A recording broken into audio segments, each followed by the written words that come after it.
گھر کے اندر کوئی نہ کوئی شخص تو بیمار ہوتا ہی ہے نا. آپ کسی بھی ڈاکٹر کے پاس چلے جائیں تو 150واں نمبر تھوڑا بنے گا پرچی تے. اتنے مریض یار، ہر ڈاکٹر کے پاس اتنا رش 2 2.5 4 گھنٹے کے بعد آپ کا نمبر. اتنا رش کیوں بڑھ گیا؟ کیونکہ قرآن سے رشتہ نہ رکھا، قرآن سے وہ تعلق نہ رکھا. میرے نبی نے فرمایا وہ سورۃ فاتحہ وچ ہر بیماری دی شفا ہے. سورۃ فاتحہ میں لکل دائن، ہر بیماری سے شفا اللہ نے رکھی سورۃ فاتحہ میں. لیکن ہماری شفا، اس سے اگلی جو سورت ہے کون سی ہے؟ سورہ بقرہ. سورہ بقرہ جس کے بارے میں حضور فرماتے ہیں جس گھر میں پڑھی جائے جن تے جن کی، شیطان بھی اتھوں نس جاندہ ہے، وہاں سے شیطان بھی بھاگ جاتا ہے جس گھر کے اندر سورہ بقرہ پڑھی جائے. کب پڑھتے ہیں ہم تو تعویذ والوں کے پاس جاتے ہیں.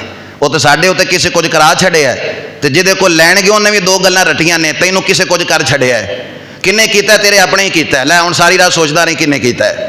دشمنیاں نے 2 جملے رٹ لی انہوں نے بھی. سورت بقرہ نہ پڑھنا گھر کے اندر. حضور فرماتے جن بھوت کی وہ تو شیطان بھی دوڑ جاتا ہے، وہاں سے شیطان بھی بھاگ جاتا ہے جس گھر میں سورت بقرہ پڑھی جائے. پھر غربتوں کا دور، مفلسیوں کا دور، تنگ دستی کا دور، پریشانیوں کا دور پوری نہیں پڑتی. جو کما کے لاتا ہوں ختم ہو جاتا ہے. سنیے میرے نبی نے فرمایا جو ہر رات اپنے گھر میں سورت واقعہ پڑھ لے، اللہ اس گھر میں کبھی فاقہ نہیں لائے گا.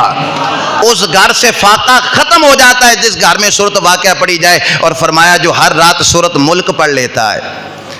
یہ ایڈی کرما لی سورت ہے، اتنی خوبصورت یہ سورت ہے قرآن کی سورہ ملک 30 آیتوں پر مشتمل. حضور فرماتے قیامت ال دن اللہ تعالیٰ نال جھگڑا کرے گی، محبت والا جھگڑا. جڑا کدیں باپ اور اولاد کا ہو جاتا ہے، محبت والا جھگڑا، پیار والا جھگڑا، وہ جھگڑا کرے گی اللہ سے. کہے گی یا اللہ یہ تو مجھے پڑھا کرتا تھا، یہ تو مجھے روزانہ تلاوت کرتا تھا، اللہ یا تے مینوں قرآن نہیں چکا دیا انو جنت وچ گل. سبحان اللہ کھو.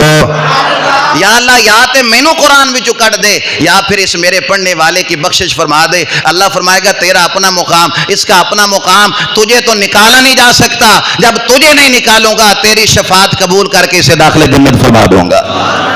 نہ ادھر ادھر بھاگیے. قرآن میں ہی شفا ہے، قرآن میں ہی ہمارے ہر دکھ کی دوا ہے، قرآن میں ہی ہر بیماری، ہر مصیبت، ہر پریشانی کا حل ہے. قرآن کے ساتھ رشتہ مضبوط کیجئے. جب قرآن سے رشتہ مضبوط ہوگا انشاءاللہ پریشانیاں دوڑ جائیں گی. گھر سے یہ مفلس، رنج، تکلیفیں یہ سب ختم ہو جائیں گی جب قرآن کے ساتھ ہمارا رشتہ مضبوط ہو جائے گا. ہمیشہ مدحت خیر الانام میں گزرے. دعا ہے یہ عمر درود و سلام میں.